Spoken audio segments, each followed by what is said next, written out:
Olá, muito boa noite, sejam bem-vindos a mais uma edição do Em Entrevista. Hoje damos a voz a uma causa que exige atenção, sensibilidade e ação.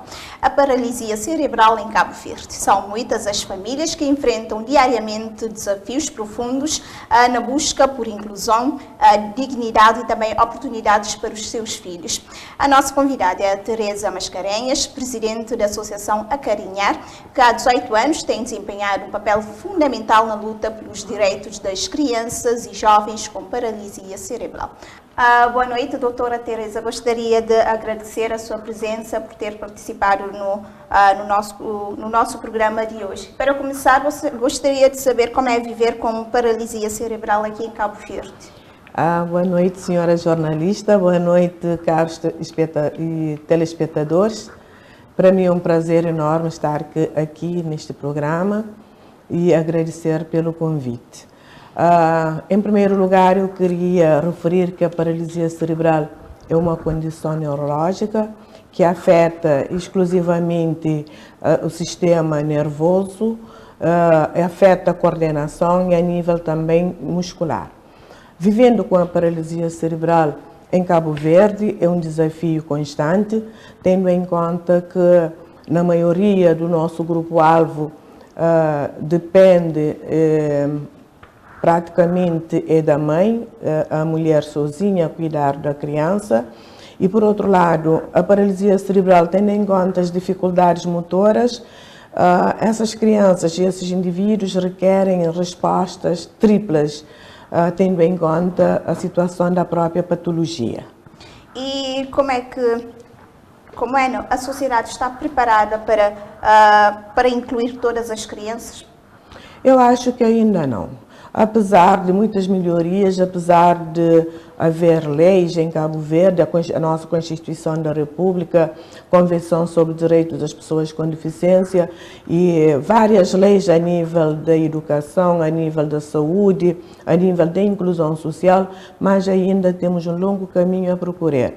Eu queria começar principalmente no que diz respeito às barreiras, tendo em conta que as pessoas com paralisia cerebral dependem, na maioria dos casos, porque cada caso é um caso.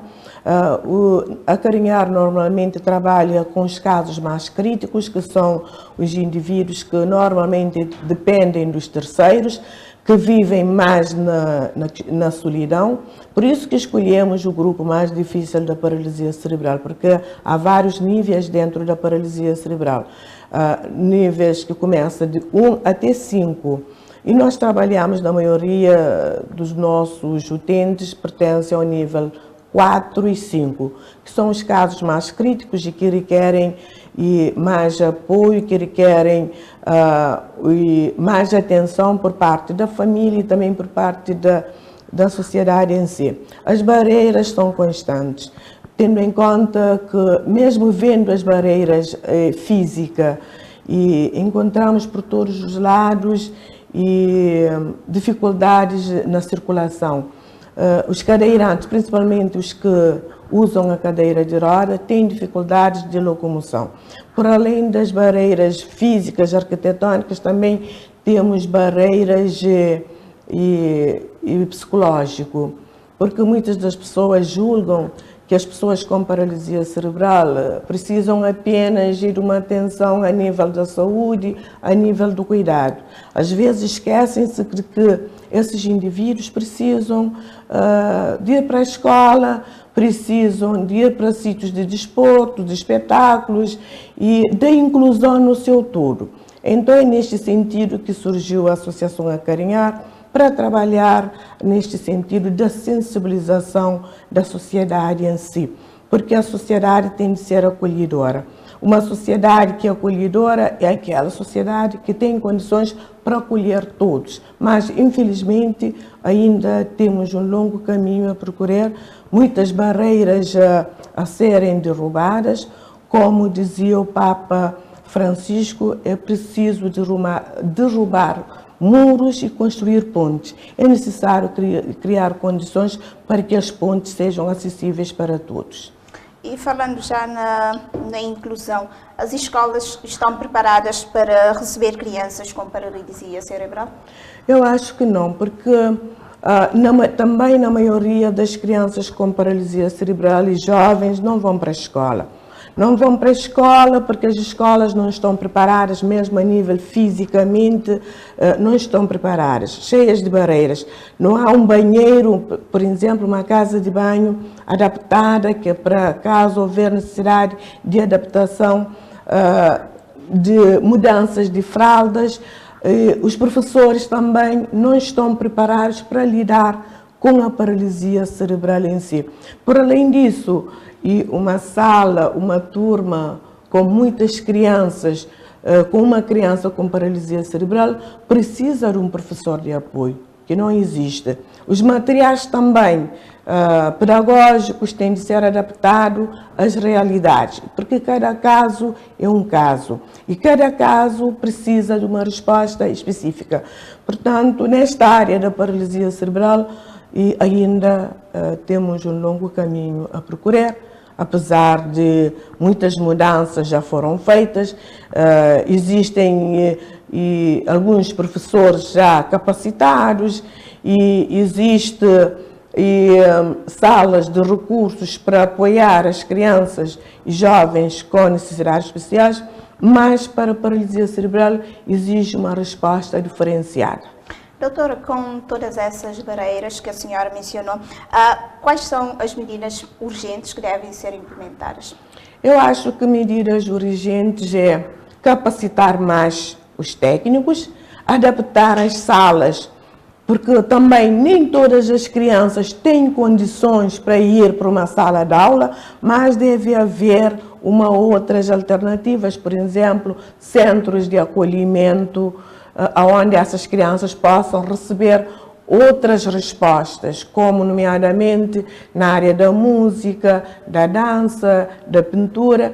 Então, um espaço para o seu desenvolvimento, porque há muitos que, se conseguissem uma resposta o mais precoce possível, uma intervenção contínua, porque muitas das vezes as famílias param de levar as crianças para a reabilitação, que muitas das vezes também tem o seu custo, a deslocação da casa até chegar ao centro de reabilitação tem o seu custo. Uma mãe não consegue, porque falamos de criança, mas as crianças vão crescendo, deixam de ser crianças, passam a ser adolescentes, passam a ser adultos, mas as respostas devem ser contínuas e muitas das vezes as famílias param de levar as crianças para a reabilitação e nem sempre também é possível encontrar reabilitação mais próximo das suas casas, mais próximo da comunidade. Então é preciso arranjar alternativas às escolas, porque, como eu dizia antes, nem todas as crianças têm as condições para ir para as escolas, mas tem de haver outras respostas complementares, que são os centros de acolhimento, centros de atividades ocupacionais, centro de preparação para o mercado de trabalho, porque também podemos trabalhar, mesmo que uma criança não tenha essa competência de frequentar as aulas, mas podemos trabalhar outras competências, as competências artísticas, para garantir o futuro. Porque uma das preocupações das famílias também é o futuro da criança. Como que aquela criança pode continuar a viver no caso em que a mãe um dia estiver ausente, ou se a mãe acabar por morrer, quem é que vai cuidar? Então, há necessidade também de trabalhar essas perspectivas a nível da inclusão no mercado de trabalho. E também é necessário trabalhar os empresários, para além de trabalhar as pessoas em si, os jovens com paralisia cerebral, para terem uma certa competência para a inclusão no mercado. Também é preciso sensibilizar os empresários, a sociedade no seu todo. Portanto, eu acho que a sensibilização é um ponto forte, é a chave para a inclusão das pessoas com paralisia cerebral. Sensibilização em todos os aspectos. Sensibilizar propriamente a família, para a família entender que, por além daquela deficiência que a criança tem, é uma criança que precisa de estímulo, que precisa de atenção, que precisa da sua inclusão, porque muitas das vezes as famílias também retêm, pensam que a criança não tem nenhuma outra competência, muitas das vezes não investem, porque já temos o preconceito de que a paralisia cerebral tudo está perdido. Mas não é verdade, nem tudo está perdido. Devemos trabalhar a outra parte. Uma parte está afetada, a parte que foi lisada, a parte do cérebro que foi lisada está afetada. Mas nem toda a parte do cérebro está afetada. Então, temos de estimular, trabalhar, reabilitar e fazer o máximo o possível para que estes indivíduos se sintam integrados na nossa sociedade, porque também fazem parte da nossa sociedade. Uma sociedade é valorizada pela atenção que é dada às pessoas mais frágeis. Então, devemos trabalhar para que todos juntos unamos os nossos esforços para que esses indivíduos tenham uma vida plena, uma vida digna. E é necessário também criar uma rede de apoio às famílias e às próprias pessoas com paralisia cerebral. Quando há uma rede, quando há muitas pessoas à volta para apoiar as crianças, para apoiar a família, para apoiar os jovens com paralisia cerebral, tudo torna-se mais fácil. Então é neste sentido que a nossa luta vai continuar na sensibilização de engajamento de todos, os vizinhos, os familiares, o papá, que na maioria das vezes as crianças ficam somente com a mãe, e a mãe sozinha que lida 24 horas sobre 24 horas. Não é justo.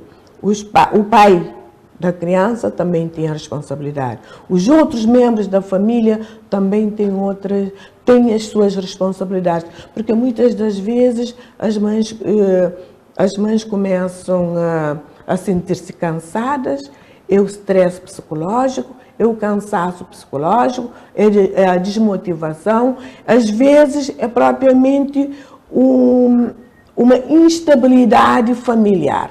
Então é preciso um juntamento entre todos para que possamos dar uma resposta mais adequada às necessidades das próprias crianças e jovens com paralisia cerebral. Doutora, voltando no ponto educativo, como seria o envolvimento dos pais, dos professores, também da sociedade nesse processo? Eu acho que, como eu dizia, a sensibilização.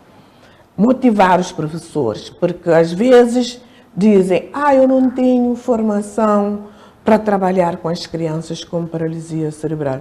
Mas acima da formação é trabalhar com o coração, porque as mães também nunca estavam preparadas para receber uma criança especial. E então é preciso adaptar-se à própria realidade e cada caso é um caso. Os professores têm de ter essa consciência e ter também esta empatia de colocar no lugar do outro. Se fosse o meu filho, se fosse eu, como que eu gostaria que os outros técnicos dessem as respostas a esses indivíduos. E tem de haver um engajamento forte também da família, da sociedade. Por isso que é uma responsabilidade que cabe a todos nós. Só é possível uma verdadeira inclusão, que na verdade é difícil ter uma verdadeira inclusão, mas a inclusão é possível quando todos unamos os nossos esforços, as nossas sabedorias, também fazer autoformação, autoinvestigação para conhecer melhor a patologia, a criança e a partir dali traçar um plano de intervenção de acordo com a necessidade específica de cada caso. E em relação a cuidados médicos, o acesso a cuidados e também a terapia é suficiente aqui em Cabo Verde? Não é suficiente. Não é suficiente porque, em primeiro lugar, temos falta de especialistas em várias áreas. Como, por exemplo, uma das áreas muito importante na área da paralisia cerebral é neuropediatra e a nível de terapias ocupacionais, não temos fisioterapeutas ocupacionais, que faz-nos muita falta.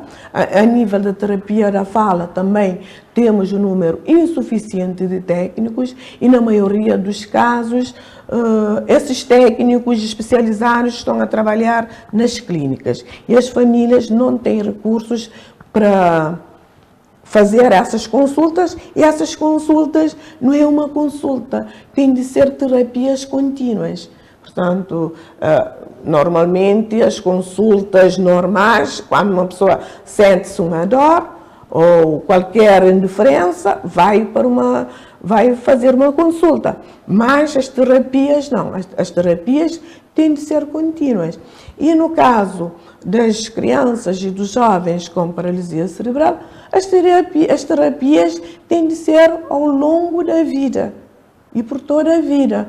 Portanto, é necessário criar centros apropriados para atendimento e de respostas para as crianças e jovens com paralisia cerebral.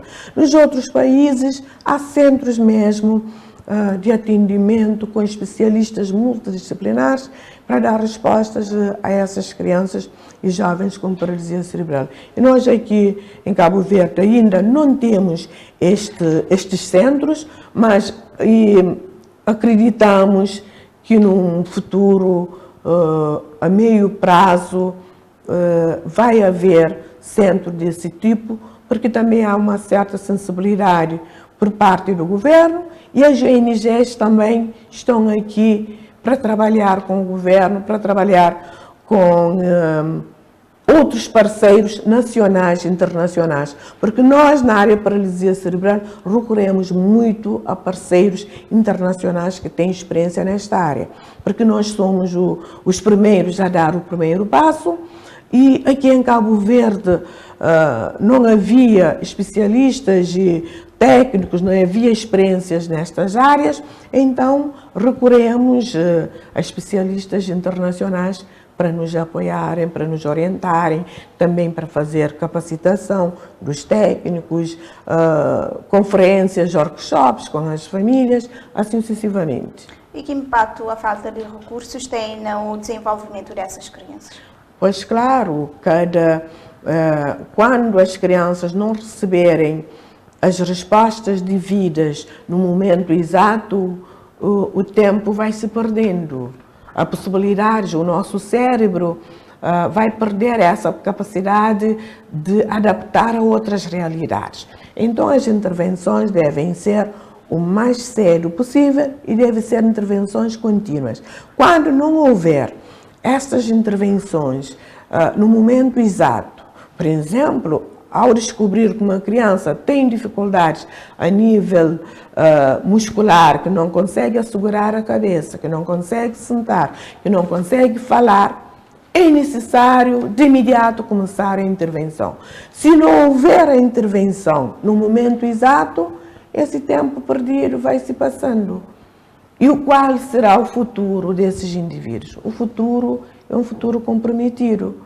Começa a surgir contraturas, começa a surgir deformidades, porque os músculos vão se tornando, os ossos começam a tomar uma forma inadequada, que é difícil recuperar, que é difícil inverter a situação.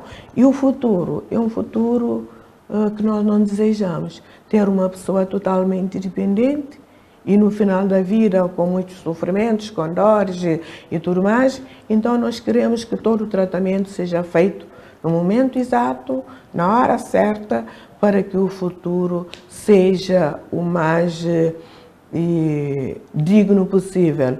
E por outro lado, quando perdemos o tempo, é difícil recuperar. Portanto, é preciso, no momento exato, fazer essas intervenções o mais cedo possível. Doutora Teresa, com esses longos anos de experiência trabalhando com pessoas com paralisia, quais são os principais desafios que as famílias enfrentam diariamente com essas crianças?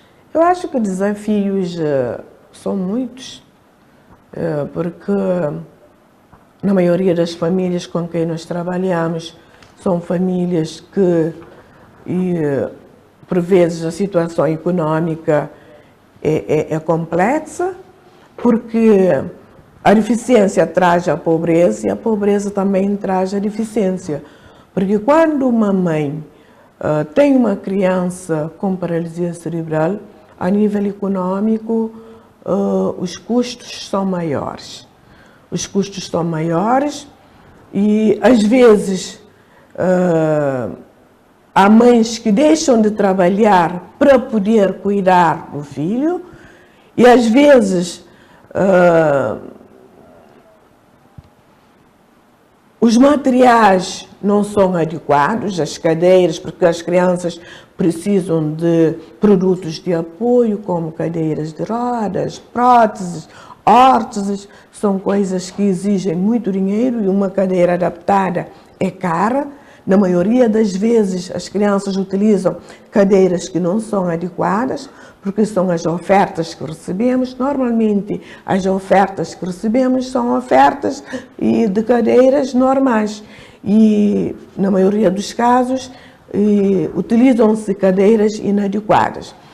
E o problema, a nível também da questão financeira, eu acho que, por vezes, a mãe sente-se cansada. A nível emocional também é desgastante. É desgastante estar a trabalhar, estar a lutar 24 horas sobre 24 horas. Por isso que a necessidade de ter uma equipa multidisciplinar, de ter mais condições, de ter viaturas adaptadas, porque mesmo que as mães querem levar os seus filhos para algumas atividades, sentem-se barreiras de várias ordens e a deslocação da casa para o local onde as atividades vão decorrer. E o dinheiro que é para questões financeiras, que é para aluguer de um táxi, e é muita coisa associada.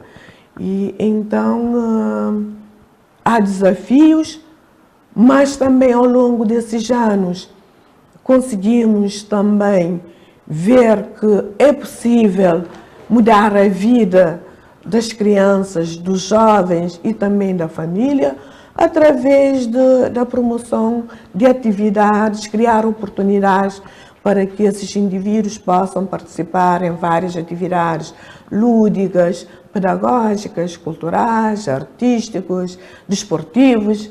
E então é a nossa missão de continuar a trabalhar, a incentivar, a empoderar também a família, porque muitas das vezes as famílias ficam à deriva, não sabem qual é a situação verdadeira da criança, como lidar com a criança.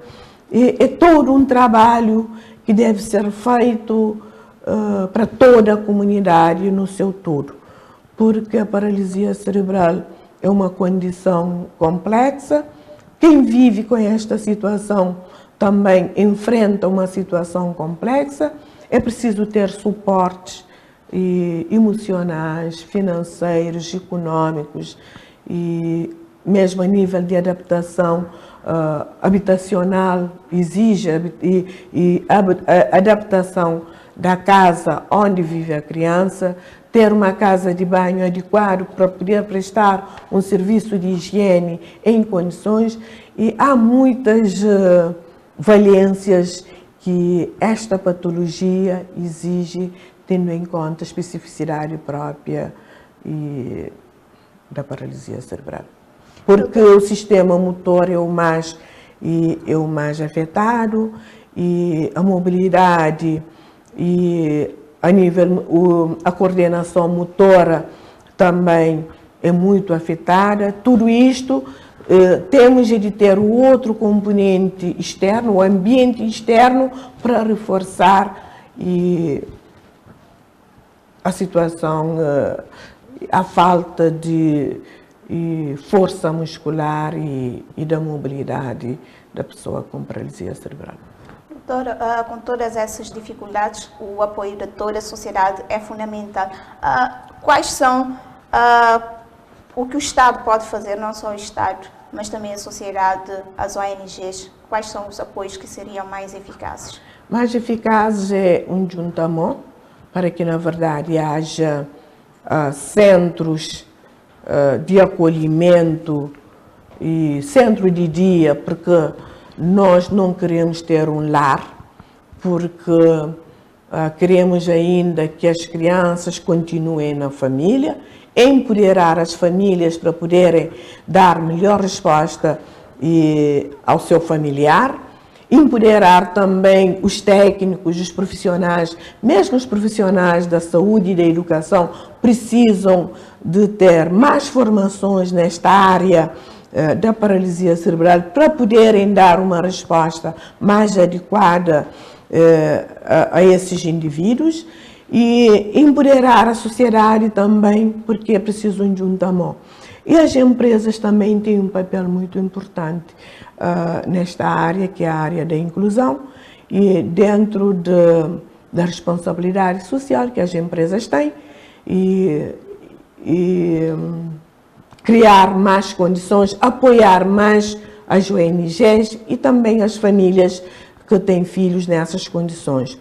E ter também, a nível do governo, ter uma política mais assertiva, uma política a leis, sim, agora tentar pôr essas leis na prática. Questões de acessibilidade, criar condições para que as instituições públicas de saúde, as escolas, os prédios sejam mais acessíveis possível.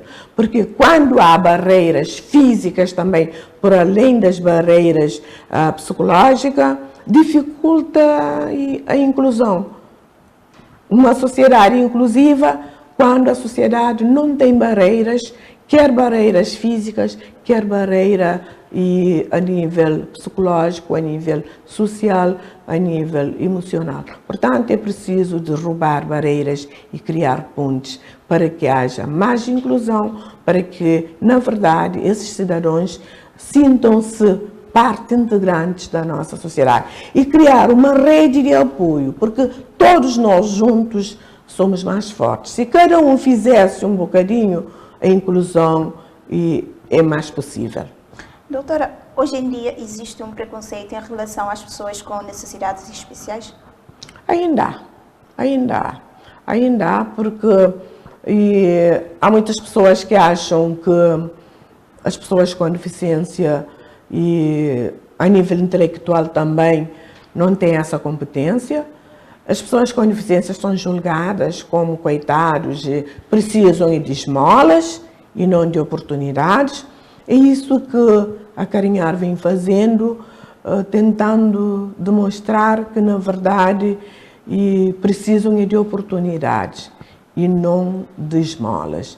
E se uma pessoa com deficiência ou a sua família foi empoderada, de certeza que vão conseguir ter o mínimo necessário para a sua sobrevivência. Há situações que requer, sim, que requer o apoio do governo, que requer o reforço do Estado e da sociedade, mas devemos empoderar as pessoas com deficiência. Há muitas pessoas com deficiência que neste momento vivem da pensão social. Se no momento exato foi trabalhar tudo